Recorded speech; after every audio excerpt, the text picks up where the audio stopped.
मध्य पूर्व में युद्ध फिर से भड़क उठा है। संयुक्त राज्य अमेरिका ने ईरान के दक्षिण और फारस की खाड़ी में ठिकानों पर भारी हमले किए, जबकि इजराइल ने लेबनान की हिजबुल्लाह पर 100 से अधिक हमले किए। अमेरिकी विदेश विभाग के प्रमुख मार्को रूबियो ने कहा कि शांति समझौते पर बातचीत में अभी कई दिन लगेंगे और मंगलवार दोपहर को ही ईरान के सर्वोच्च नेता अयातुल्ला मज्तबाह एमेनाई ने एक नया युद्धोन्मादी पोस्ट जारी किया। बयान में कहा गया है कि फारस की खाड़ी के देश अब अमेरिकी सैन्य ठिकानों के लिए ढाल का काम नहीं करेंगे और अमेरिकी पूरे क्षेत्र में कहीं भी शरण नहीं पा सकेंगे। इस्लामिक रेवोल्यूशनरी गार्ड कॉर्प्स ने कहा है कि अब वो पड़ोसी देशों और अमेरिकी लक्ष्यों पर सीधे हमले फिर शुरू करेगा। यहाँ ये तुरंत उल्लेख करना महत्वपूर्ण है कि ईरान पर अमेरिका की नई बमबारी से कुछ घंटे पहले कतर की राजधानी में ईरान के मुख्य वार्ताकार महताबह हमाद बागिर गलीबाफ और ईरान के विदेश मंत्री अब्बास अरक्ची कतर के प्रधानमंत्री के साथ अमेरिका और ईरान के बीच संभावित शांति समझौते पर चर्चा कर रहे थे, लेकिन ईरान ने फिर अस्वीकार्य मांगें रखीं, जिससे अमेरिका ने युद्ध फिर शुरू करने का फैसला किया। मेरा नाम अलेक्सेई पेचिये है। आइए इस विषय पर साथ में चर्चा करें, लेकिन शुरू करने से पहले आपसे अनुरोध है कि इस चैनल को सब्सक्राइब करें, इस एपिसोड को लाइक करें, नीचे कोई भी कमेंट लिखें और मेरे टेलीग्राम चैनल को भी सब्सक्राइब करें। पेचिये न्यूज़ चैनल का लिंक वीडियो डिस्क्रिप्शन में है। और दोस्तों, अगर एपिसोड के अंत तक आपको लगे कि ये वीडियो दिलचस्प और उपयोगी था, तो इस यूट्यूब चैनल के काम को सपोर्ट करने के लिए मैं आपका आभारी रहूंगा। आप डिस्क्रिप्शन में दिए गए लिंक और डिटेल्स या अपनी स्क्रीन पर दिख रहे क्यूआर कोड के जरिए किसी भी डोनेशन से मदद कर सकते हैं। तो 26 मई की रात को ईरानी वार्ताकारों की दोहा में कतर के मध्यस्थों के साथ बैठक के कुछ घंटों बाद युद्ध पर चर्चा के लिए अमेरिका ने तथाकथित आत्मरक्षा के नाम पर हमले किए, जो ईरानी मिसाइल लॉन्चर और नौकाओं के खिलाफ थे जो हार्मुज जलडमरू मध्य के इलाके में थे। इसी बीच अमेरिकी विदेश मंत्री मार्को रूबियो ने तुरंत कहा कि ईरान के साथ समझौते पर बातचीत आंशिक रूप से समझौते की शब्दावली के कारण देर हो रही है। अमेरिकी अधिकारियों ने दोहराया कि ईरानी परमाणु कार्यक्रम और प्रतिबंध हटाने से जुड़ी शब्दावली पर विवाद प्रक्रिया को धीमा कर रहे हैं। और इससे पहले कि हम सीधे हमलों पर चर्चा करें, संदर्भ याद दिलाना जरूरी है। बातचीत की पृष्ठभूमि में ईरान पर गोलाबारी से कुछ घंटे पहले ट्रंप ने ईरान में संवर्धित यूरेनियम को नष्ट करने की अपनी योजनाएं बताईं, ये कहते हुए कि या तो इसे अमेरिका ले जाया जाएगा या वहीं नष्ट कर दिया जाएगा। ईरानी अधिकारी इस बात पर जोर देते हैं कि यूरेनियम पर बातचीत तभी शुरू हो सकती है जब युद्ध समाप्त करने वाला ज्ञापन सहमति से तय हो जाए। सप्ताहांत में अमेरिकी अधिकारियों ने ना धूल ना डॉलर कहना शुरू किया, और यहां धूल से उनका मतलब लगभग 450 किलोग्राम उच्च स्तर पर संवर्धित यूरेनियम के भंडार से है, जिसे अमेरिका के अनुसार ईरान को किसी भी संभावित सौदे से वित्तीय लाभ मिलने से पहले नष्ट कर देना चाहिए।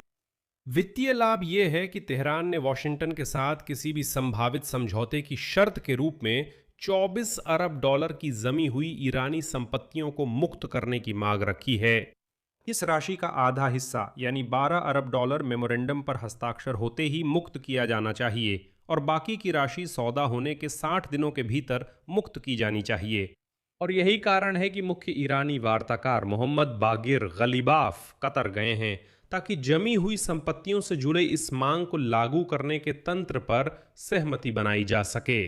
नई हमलों से लगता है कि अमेरिका सहमत नहीं है। ट्रंप अब्राहम समझौतों पर भी जोर देते रहे हैं। ट्रंप ने यह शर्त रखी थी कि मध्य पूर्व के देश ईरान के साथ युद्ध समाप्ति समझौते के बाद अब्राहम समझौतों पर हस्ताक्षर करें। ट्रंप ने कहा कि उन्होंने सऊदी अरब, संयुक्त अरब अमीरात, कतर, पाकिस्तान, तुर्की, मिस्र और बहरीन के नेताओं के साथ टेलीफोन पर बातचीत के दौरान इस समझौते पर चर्चा की थी। आखिरकार ईरान के इस्लामिक रिवॉल्यूशनरी गार्ड कॉर्प्स के अनुसार स्थानीय समयानुसार मंगलवार तड़के बंदर अब्बास बंदरगाह शहर में धमाकों की आवाजें सुनी गईं। इसके तुरंत बाद अमेरिका की सेंट्रल कमांड ने हॉर्मुज जलडमरू मध्य क्षेत्र में रक्षात्मक हमले करने की घोषणा की। खासतौर पर बंदर अब्बास में 3 धमाकों की आवाजें सुनी गईं। इसी तरह की आवाजें फारस की खाड़ी में सिरिक और जास्क के पास भी दर्ज की गईं। कुछ समय बाद अमेरिका की सेंट्रल कमांड के प्रवक्ता टिमोथी हॉकिंस ने कहा कि अमेरिकी सेना ने दक्षिणी ईरान पर हमले किए हैं। आगे उद्धरण है, हमारी सेनाओं को ईरानी बलों की ओर से खतरे से बचाने के लिए लक्ष्यों में रॉकेट लॉन्चर और ईरानी नौकाएं शामिल थीं जो बारूदी सुरंगें बिछाने की कोशिश कर रही थीं। नए हमलों के सवाल पर अमेरिका के विदेश मंत्री मार्को रूबियो ने कहा, उद्धरण, जल डमरू मध्य खुले रहने चाहिए, वे किसी भी तरह खुले रहेंगे, इसलिए एक बार फिर उन्हें खुले रहना ही चाहिए।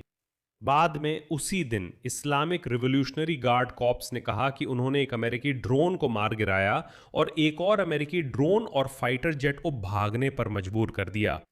बात उस कथित रूप से गिराए गए MQ-9 रीपर ड्रोन और कथित रूप से रोके गए F-35 फाइटर जेट की थी जो ईरान के ऊपर आसमान में थे।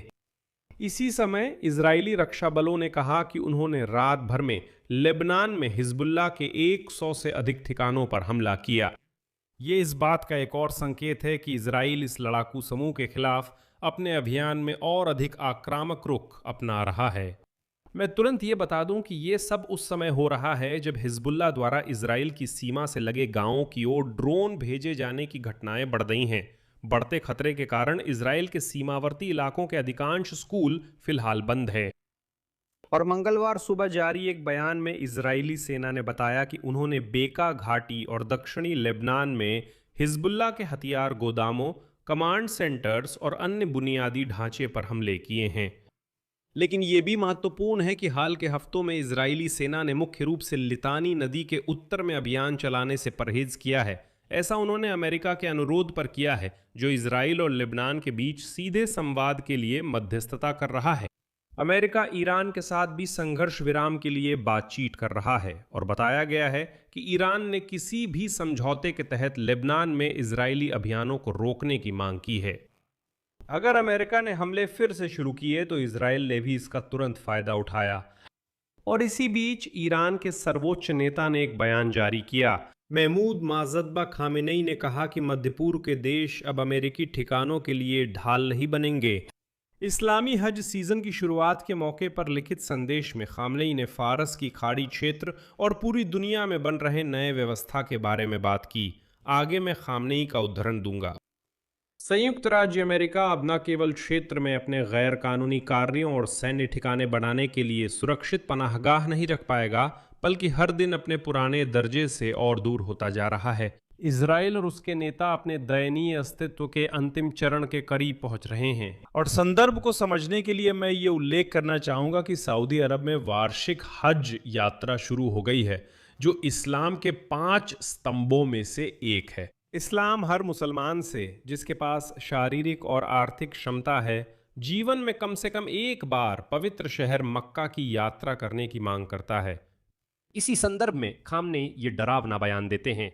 और आज दोपहर को ही ब्रिटेन के समुद्री व्यापार संचालन प्राधिकरण के अनुसार ओमान के तट के पास एक टैंकर पर विस्फोट हुआ और माना जा रहा है कि ईरान ने एक बार फिर नागरिक जहाजों पर खुले हमले शुरू कर दिए हैं।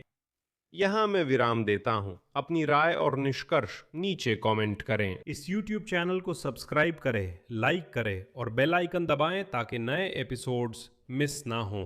अगर आप इस YouTube चैनल को सपोर्ट करना चाहते हैं तो नीचे दिए गए लिंक या विवरण में डोनेशन से आर्थिक मदद कर सकते हैं। और एक बार विवरण में ज़रूर जाएं, वहां आपके लिए छोटा सा सरप्राइज़ है, खासकर उनके लिए जो विदेशी भाषाएं सीखना चाहते हैं। बस इतना ही। अपना ख्याल रखें। सबको अलविदा।